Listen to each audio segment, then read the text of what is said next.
मेरे प्रिय दर्शकों नमस्कार।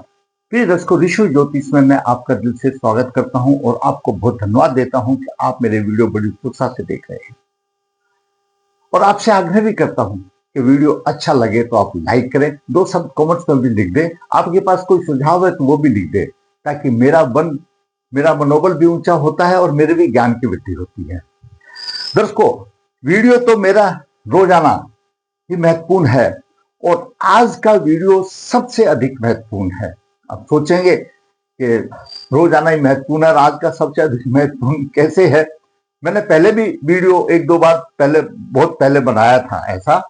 आज फिर बनाता हूं क्योंकि काफी दर्शक जुड़ गए हैं। थोड़ा सा 2-4 मिनट लंबा वीडियो हो सकता है, लेकिन आपके जीवन का मैं सार निचोड़ दूंगा।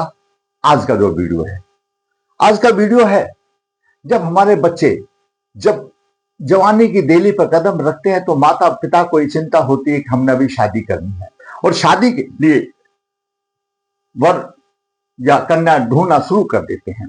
और उसी में सिलसिला चलता है एक गुण मिलान का और ग्रह दोष का, कि गुण मिलान कराएं, पंडित जी के पास जाएं, वो जाए, ये है आम बात है। और फिर भी तलाक हो जाता है, फिर भी इससे टूट जाते हैं। उसके कारण ये या तो ठीक से गुण मिलान नहीं किया, या आजकल जो ज्योतिष के एप्स मोबाइल में आ गया और अपनी तरफ से मोबाइल में देखा 18 गुण मिल गए और तो चलो ठीक 18 गुण मिल गए तो शादी कर लें। ऐसा नहीं है दोस्तों। उत्तरी भारत में अष्टकूट मिलान एक सामान्य प्रतिक्रिया है, लेकिन उसके बाद भी अगर आपने ग्रहों की स्थिति को, ग्रह दोषों को नहीं देखा तो धोखा होगा। दाम्पत्य जीवन में मधुरता की जगह कड़वास आ जाएगी। तो जो मुख्य पहलू हैं और भी बहुत ज्यादा है, लेकिन मुख्य पहलुओं पर बात करेंगे। सबसे पहले तो अष्टकूट मिलान पे बात कर ले। अष्टकूट मिलान सबसे पहला कूट है वर्ण। वर्ण हमारी 12 राशियों को 4 वर्णों में बांटा हुआ है। कोई ब्राह्मण, वैश्य और शूद्र आदि, क्षत्रिय आदि में। तो उसमें सामान्य तौर पर कहा गया है कि वर्ग के उच्च वर्ण वाली कन्या अच्छी नहीं रहती है। मतलब वर्ग का जो यानी ये किसी जाति विशेष से संबंध नहीं है, राशियों को बांटा गया है। जैसे कर्क राशि, वृश्चिक राशि, मीन राशि ब्राह्मण वर्ग की राशियां हैं, इस तरह से। और 1, 5, 9 ये हमारी क्षत्रिय वर्ण की राशियां हैं। इस तरह से उनको राशियों की बात है। इसमें ज्योतिष शास्त्र किसी जाति विशेष पर काम नहीं करता, नहीं, वो सबके लिए बराबर है। तो ऐसा माना गया है कि भाई अगर कन्या का वर्ण उच्च का है तो निम्न वर्ग पर नहीं जानी चाहिए, लेकिन इसका परिहार हो जाता है। इसकी कोई आजकल जरूरत नहीं रहती। सामान्य तौर पर मैं आपको हकीकत में बताता हूं। दूसरा आता है वश्य। वश्य के दो गुण होते हैं। वश्य है गृहस्थी की गाड़ी ठीक तभी चलती है जब पति पत्नी दोनों एक दूसरे के वश में हो, तभी चलती है। उसके 2 गुण होते हैं। 2 में से यहां कितने प्राप्त किए वो आपका आ जाता है। फिर आता है तारा। वर्ग के नक्षत्र से कन्या का नक्षत्र की दूरी कितनी है, उसको 9 से भाग दे दो। आप गिनती करके 9 से भाग दे दो। अगर शेष 3, 5, 7 बचता है तो अशुभ है, वो तारा आ जाता है। तो अपने आप में प्रोग्राम में मिल जाता है। तो तारा के 3 होते, 3 में से कितना मिलता है आपको वो देख लेने का है। आगे आता है एक बहुत ही महत्वपूर्ण कूट है योनि। योनि कूट इतना महत्वपूर्ण है कि वो शरीर का गठन, दाम्पत्य, भोग विलास, सहवास, सुख की प्रवृत्ति और संतान आदि पर इसका प्रभाव पड़ता है, विशेष रूप से पड़ता है। इसके 4 गुण होते हैं तो कम से कम 2 गुण जरूरी है।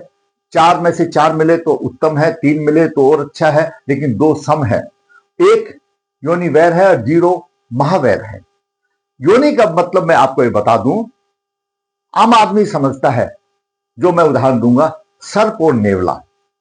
ये हर आदमी समझता है सर्प और नेवला आपस में शत्रु हैं, एक जगह नहीं रह सकते। तो इसी तरह से हमारी योनियां भी कुछ है। जैसे गो और सिंह है। अगर किसी की सिंह राशि सिंह है योनि और दूसरे की गो है तो सिंह तो गौ को दबा लेगा। तो इस तरह से ये आता है योनि वैर, योनि में मित्रता।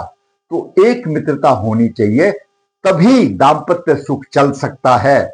भोग विलास उसको उम्र के हिसाब से मिल सकता है, और दाम्पत्य सुख में भोग विलास सहवास सुख अति अनिवार्य है। जिस दाम्पत्य सुख में ये नहीं रहेगा, वो शादी करना तो कोई मतलब नहीं रहेगा। आगे आता है गृह मैत्री, जो कि बहुत ही महत्वपूर्ण कूट है। उसके 5 अंक हैं। खास विशेष गुणों, अगर आपके 5 में से गृह मैत्री नहीं है, 0 हो जाती है, 0.0 हो जाती है, तो जितने भी आपके गुण कितने भी अच्छे हो, वो सब शून्य हो जाते हैं। गृह मैत्री नहीं बनती तो सारे गुण शून्य हो जाते हैं। मित्र भाव होने से ही तो एक कन्या वर, अनजान घर से कन्या जा रही है, अनजान अगर मैत्री भाव होगा तभी तो उनका दाम्पत्य जीवन एक सफल कहा जाएगा, मधुरता कही जाएगी।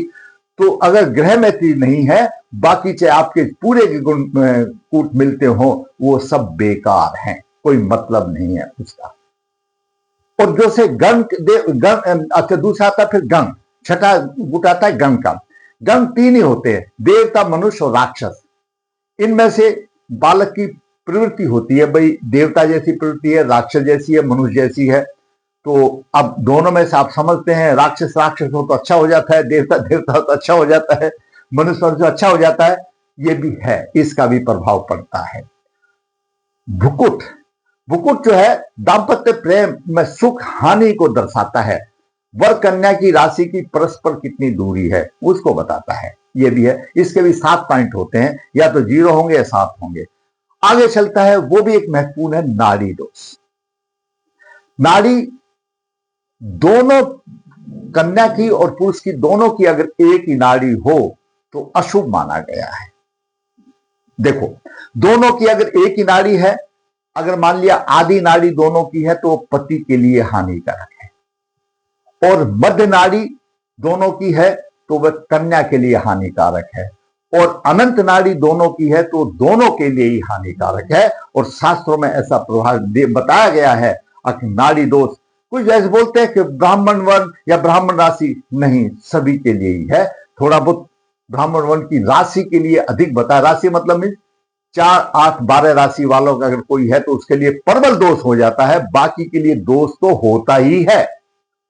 लेकिन जिसकी राशि कर्क राशि है, वृश्चिक राशि है, मीन राशि है, ब्राह्मण वर्ण की राशि है, इसके लिए प्रबल हो जाता है, और बाकी के लिए सामान्यतः दोष ही है, तो दोष ही है। तो इसका क्या प्रभाव पड़ता है? इसका प्रभाव यह पड़ता है, अगर हमारी नाड़ी एक ही है, जैसे आपने पहले सुना होगा, आपके जो बुजुर्ग है, माता पिता है, दादा दादी अगर अभी है, तो पहले वैद्य होते थे, आज तो एमबीबीएस डॉक्टर होते हैं, और क्या नाम है, स्पेशलिस्ट होते हैं। पहले बोलते थे नाड़िया वैद्य, हाथ की नाड़ी को पकड़ करके, यहां से पकड़ करके बता देते थे क्या बीमारी है। तो उसी नाड़ी 3 ही है, दोनों की अगर एक नाड़ी होती है तो पति पत्नी के हार्मोन्स डिस्टर्ब हो जाते हैं, और संतान योग कारक नहीं होती। और नाड़ी दोष खास तौर से संतान के लिए विचारा जाता है, ताकि इनको दूषित देखे। आयुर्वेद में जाए तो वात कफ पित्त है, ये नाड़ियां तीनों उन्हीं से ही है। उनके हार्मोन्स डिस्टर्ब हो जाने से शरीर उनका में प्रभावित हो जाता है, संतान की दिक्कतें आती हैं।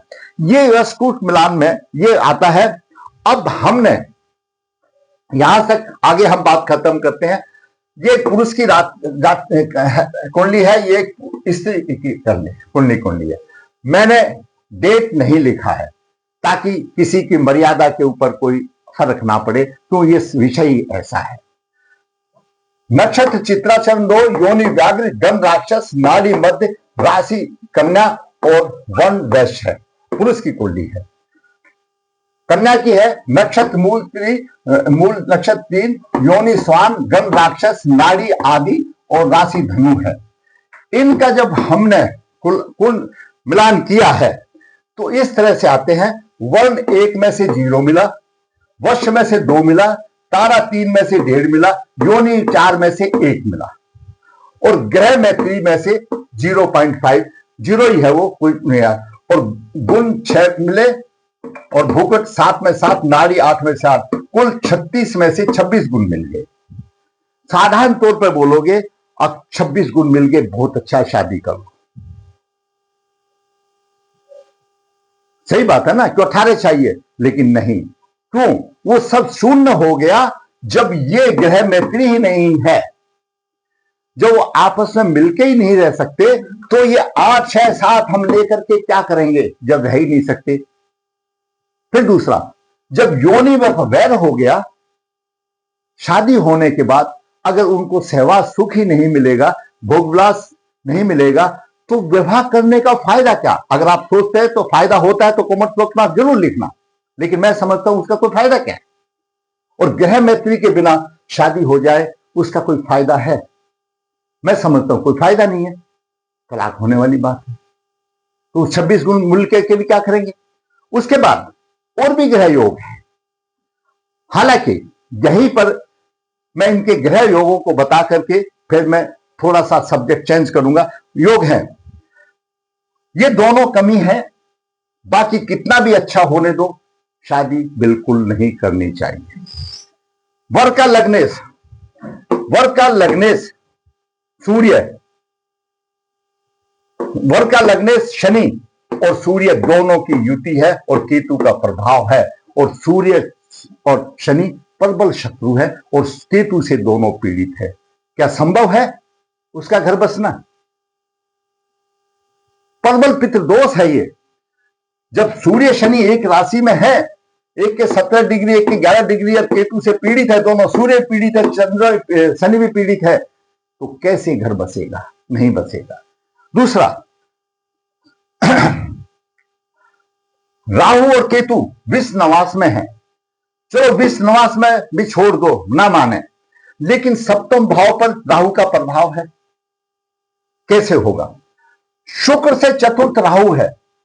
दर्शकों, शुक्र से चतुर्थ राहु या पाप ग्रह हो, शुक्र से चतुर्थ, शुक्र से अष्टम और शुक्र से 12वां, शुक्र से चतुर्थ, शुक्र से अष्टम और शुक्र से 12वां, यहां पर अगर कोई पाप ग्रह हो तो तलाक होने की नौबत आ जाती है। सप्तमेश और लग्नेश छठे 12वें हो, दूसरे 12वें हो तो भी तलाक हो जाता है, दाम्पत्य कलह हो जाती है। सप्तमेश पर भारी पाप प्रभाव हो तो भी दाम्पत्य कलह हो जाती है। मंगल का कुल मिलान ठीक नहीं हुआ तो भी दाम्पत्य कलह हो जाती है, तलाक हो जाता है। यह स्थिति इसमें रही कि शुक्र से चतुर्थ राहु और सप्तम भाव पर राहु केतु का प्रभाव, सप्तमेश लग्नेश दोनों केतु से पीड़ित, और राहु और केतु। आपका कुछ भी हो, आपने गुल मिलान कहे या भूल गए, मंगल की वजह से गुल मिलान नहीं किया, मंगल की वजह से एक रिश्ता टूट सकता है। दोबारा जब करोगे तो कामयाब हो जाएगा। जैसे बोलते हैं हम तो दूसरी शादी कर रहे हैं, ये भी डाइवर्सिस है और ये कन्या भी डाइवर्सिस है। डाइवर्सिस के बाद में गुण मिला रहा हूं मैं। तो जब डाइवर्सिस केस आते हैं तो उसमें अगर मंगल की वजह से उनका तलाक हो गया तो वो दूसरी शादी में वो प्रभाव नहीं डालेगा। दूसरा, सप्तम भाव पर, जैसे शास्त्र क्या बताता है, हम मंगल को देखते हैं, लेकिन क्रूर ग्रहों भी मंगल की तरह ही प्रभाव देते हैं। अगर सप्तम भाव पर सूर्य का प्रभाव हो, केतु का प्रभाव हो, राहु का प्रभाव हो, अहंकार में शादियां टूट जाती हैं। तो वो भी अगर दोबारा शादी करोगे तो वो दोष उसमें निकल जाता है। अगर शुक्र से चतुर्थ में राहु है या शुक्र से अष्टम में पाप ग्रह या द्वादश पाप ग्रह है, तो पहली रात शादी टूट गई तो दोबारा की सफलता की कंडीशन बन जाती है। लग्नेश और सप्तमेश परस्पर दूसरे 12वें हो या छठे 8वें हो तो दाम्पत्य कलह का है।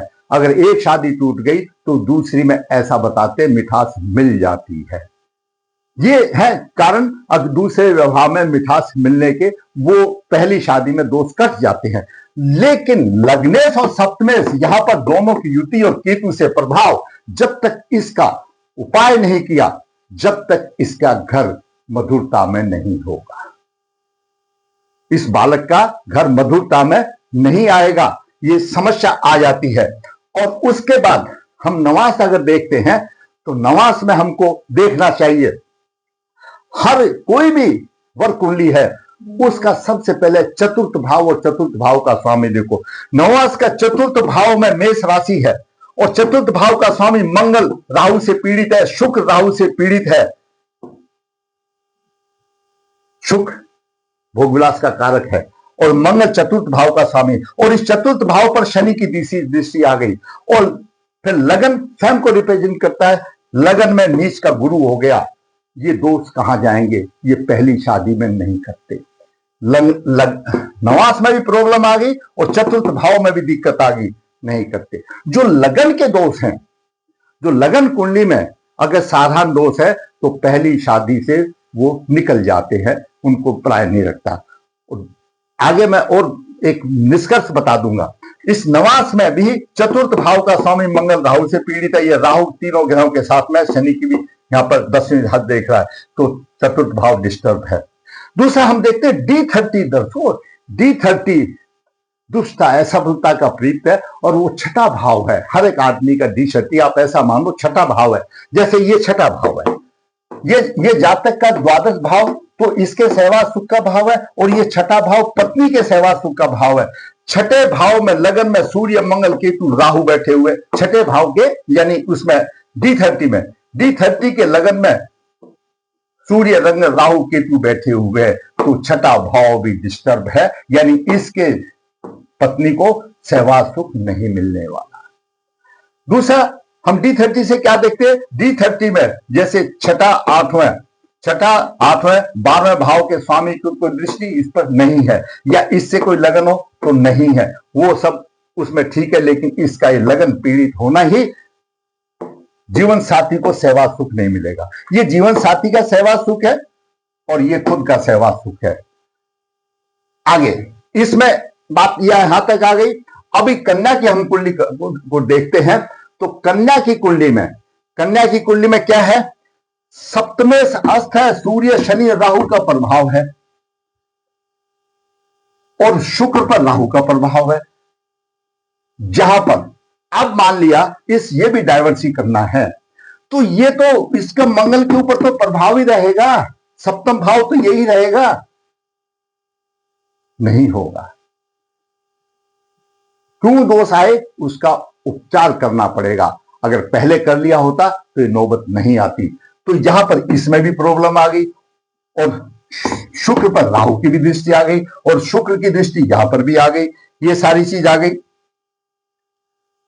सप्तमें अस्त हो गया। फिर दूसरा दर्शकों, राशियां मैं आपको बात बताऊं, शायद आपने कुछ हमारी राशियां शीर्ष उदय होती हैं। शीर्ष उदय कौन सी राशि है, 3, 5, 6, 7, 8, 11 ये शुभ मानी गई है। शीर्ष उदय राशियां का मतलब है सामने से बातचीत करना। सारांश में बता रहा हूं, गहर तो बहुत अध्ययन है। क्यों मेरे दर्शक इतने, अगर कोई ज्ञानी हो तो कोई बात नहीं भाई, मैं ऐसा बता रहा हूं जो अनजान भी समझ सके। शीर्ष उदय राशियां 3, 5, 6, 7, 8, 11 ये शुभ राशियां हैं। इनमें कोई ग्रह नहीं भी होता तो शुभ प्रभाव देती हैं, सामने से बोल देती है, सच्ची होती हैं। लेकिन पृष्ठ उदय राशि पीछे से वार करने वाली होती है। वो कौन सी है, 1, 2, 4, 9, 10 वो आपने देखा होगा ना, कोई आदमी पीछे से तो बहुत कुछ बोलेगा, सामने नहीं बोलेगा, तो वही है पृष्ठ उदय राशियां, पीछे से वार करने वाली, छुरा घोंपने वाली राशियां होती हैं। और उभय उदय मतलब मिश्रित है, वो मीन राशि है। तो ये है। अब जो पृष्ठ उदय राशि में, जो पीछे से वार करनी राशि में जो ग्रह होगा वो भी तकलीफ देगा। बुध वाणी का कारक है, सेवा सुख देने वाला है, द्वादश भाव सेवा सुख देने वाला है, वाणी का कारक है, और बुध पृष्ठ उदय राशि में है। सामने से बोलने की हिम्मत नहीं, पीछे से बोलने वाली बात आ गई। कन्या की कुंडली में यही है, मेष राशि पृष्ठ उदय राशि है, बुध है, बुध वाणी का कारक है, पीछे से वार करने वाली बात आ गई। पुरुष की कुंडली में चंद्रमा से सप्तम मंगल है, अशुभ माना जाता है। अशुभताओं की कोई कमी नहीं है इन कुंडलियों में, लेकिन ये चल जाती हैं, सब सारी अशुभताएं कैसे चल जाती हैं वो मैं कारण आपको मैं बात बताऊंगा। तो ये कारण ऐसा रहा। बुध पृष्ठ दोनों का है, नवास में सप्तमेश का संबंध। अब देखिए, जब नवास कुंडली में हम देखते हैं, नवास कुंडली का लगन देख लिया और हमने चतुर्थ भाव देख लिया। अब इसका नवास कुंडली का सप्तमेश और पंचमेश, पंचमेश पुरुष की कुंडली में पंचमेश शुक्र है और सप्तमेश शनि है, सप्तमेश चंद्रमा है। तो चंद्रमा और शुक्र का छठा अष्टक योग है। कैसे प्यार होगा? नवास कुंडली में सप्तम भाव और पंचम भाव प्रेम का भाव है। तो प्रेम का स्वामी शुक्र यहां पर बैठा है और सप्तम भाव का स्वामी चंद्रमा यहां बैठा है, छठे आठवें है। ये कैसे प्रेम करेगा? प्रेम करना ही नहीं आता। यहां पर भी वही कंडीशन है, यहां पर भी वही कंडीशन है। नवास कुंडली के लगन में यह हो गया और यहां पर राहु शनि हो गए और इस राहु का और शनि का प्रभाव यहां चला गया, तो प्रेम कोसों दूर चला जाता है। दोनों बच्चे बराबर के हैं, दोनों में कुंडली वाला। और इसी D13 में देखिए, D13 का लगन में गुरु यहां पर तो है, लेकिन चतुर्थ भाव में मंगल और शनि राहु और इनका युति को हो जाना, सुख की आशा नहीं। कोई भी वर्ग कुंडली का अगर सुख देखना है तो चतुर्थ भाव जरूर देख लेना। तो इसमें भी चतुर्थ भाव पीड़ित है, इसमें भी चतुर्थ भाव में संतोषजनक नहीं है, सभी जगह चतुर्थ भाव में संतोष नहीं है। इसमें भी प्रबल पित्त दोष है, इसमें भी प्रबल पित्त दोष है। तो मैंने आपको इससे बताया, प्रत्येक कुंडली का चतुर्थ भाव मैंने आपको ये सब बताया। अब दोनों बच्चे डाइवर्सी हैं, दोनों बच्चे डाइवर्सी हैं, चाहे डाइवर्सी 2 बार हो या 3 बार हो। जो चीजें कुछ मिटने वाली हैं वो पहले में ही मिल जाती हैं। अगर लगन कुंडली आपकी बिल्कुल सही है तो नवास देखने की भी जरूरत नहीं, D30 भी देखने के लिए कोई भी कुंडली देखने की जरूरत नहीं, अगर लगन कुंडली में ही सही है तो। लगन कुंडली में सही कैसे होगा? सुन लो, आप इनको भूल जाओ, नवास को भूल जाओ, इनको भूल जाओ, यहीं पर आ जाइए।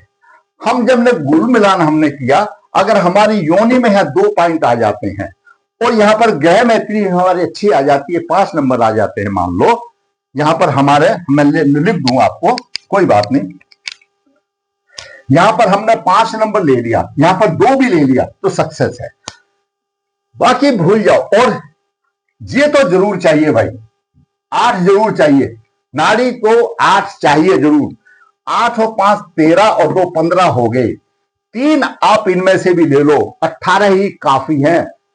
वो आपकी गृहस्थी अच्छी चलेगी, बशर्ते कि ये नहीं होने चाहिए, सूर्य शनि का केतु धातु का ये सब नहीं होने चाहिए। ये है ग्रह दोष। इन दोषों का उपाय करने के बाद क्यों करेगा? तो अगर ग्रह मैत्री अच्छी है तो जो छोटे मोटे दोष है ना, जो वर्ण का दोष है, गण का दोष है, योनि का दोष भी, अगर आपका यहां पर 5 आ गया, देखो बात समझने की है, यहां पर योनि में मैं 0 लिख देता हूं, मान लिया जाए, तो शास्त्र हमारा कहता है कि दोनों की अगर मैत्री है तो योनि का दोष भी दूर हो जाता है। भाई जब मैत्री होगी तो दोनों मिलजुल के रहेंगे तो दोष अपने आप ही नहीं रहेगा। बात बिल्कुल समझते क्लियर, मैं नहीं बता रहा हूं, शास्त्र बता रहा है। लेकिन ये योनि दोष और गृह मैत्री बहुत जरूरी है, और ये 2 भी नंबर मिल जाते हैं हमको तो सोने पर सुहागा है। 8 नंबर ये, 5 ये, 2 ये, 8 5 13 2 15, 1 2 इसमें से मिल जाएंगे, कोई दिक्कत नहीं है। ये मोस्ट इंपोर्टेंट है, गृह मैत्री, नाड़ी और योनि मोस्ट इंपोर्टेंट है। लेकिन ये जो ग्रह दोष है ना, इनके लिए ये भी कुछ नहीं कर पाएंगे, ये तो निकालने ही पड़ेंगे। ये कितने भी अच्छे हो, जब राहु केतु का यहां पर प्रभाव है तो दूसरी शादी होगी होगी। जब केतु ने इनको पीट दिया, चंद्रमा से इनको पीट दिया और ये आ गया तो आगे पता ही नहीं क्या होगा। लेकिन मैं ये कहूंगा दाम्पत्य जीवन में मधुरता नहीं होगी। और 6 अगर ये बच्चे, मान लिया ये भी मेरा बच्चा है, ये भी मेरा बच्चा है, डाइवर्सी है, मान लिया जाए, या 2 बार का डाइवर्सी है, 1 बार का डाइवर्सी, आप पैसा सोच लो, लेकिन इसमें मैत्री नहीं है और योनि दोष है, तो आप थोड़ा सा सोचो, मेरे कमेंट बॉक्स में लिखना, क्या वो संभव है? अपना दाम्पत्य से गृहस्थ जीवन निभाएंगे? जब मित्र भाव ही नहीं है और सेवा सुख उसमें मिलेगा नहीं, तो शादी करके क्या करने का भाई? दाल रोटी तो होटल पे भी मिल जाएगी। अब बताइए, तो ये जरूरी है ग्रह मैत्री होना और योनि का, और ग्रह मैत्री सबसे सुप्रीम है और नाड़ी दोष को छोड़ा नहीं जा सकता। तो ग्रह मैत्री योनि इनको देखें जरूर, और इन दोषों को भी देखें। ऐसा नहीं है कि यही प्रभाव है, ये दोष भी निवारण करने चाहिए पहले ही, शादी से पहले। लेकिन आप दूसरी शादी करने जा रहे हैं, चाहे 10वीं शादी कीजिए, लेकिन ये दोष कभी खत्म नहीं होते। ये ऐसे कैसे रहेंगे अगर है तो? सबसे पहले ग्रह मैत्री मिलाइए, योनि मिलाइए और नाड़ी मिलाइए। क्यों? हमको वंश भी चलाना है ना, अच्छी संतान भी चाहिए, योग संतान भी चाहिए। तो ये 3 इंपॉर्टेंट है। तो इन 3 में से 2 चले गए तो मैं समझता हूं बेकार की बात है। तो ऐसे जातकों को हो जाता है, गलती से रिश्ता टूट गया, कोई बात नहीं, लेकिन गहन अध्ययन करा करके इन दोषों का उपाय करें, क्यों आए उस ग्रहों का प्रायश्चित करें, और उसके बाद अपना घर बसाए। और 6 महीने के बाद मेरे पास लिख देना उनका कितनी मधुरता से चलेगा। अवश्य चलेगा, मैंने बहुतों को देखा है, बहुतों का मैंने करा दिया है, आप भी कर लो।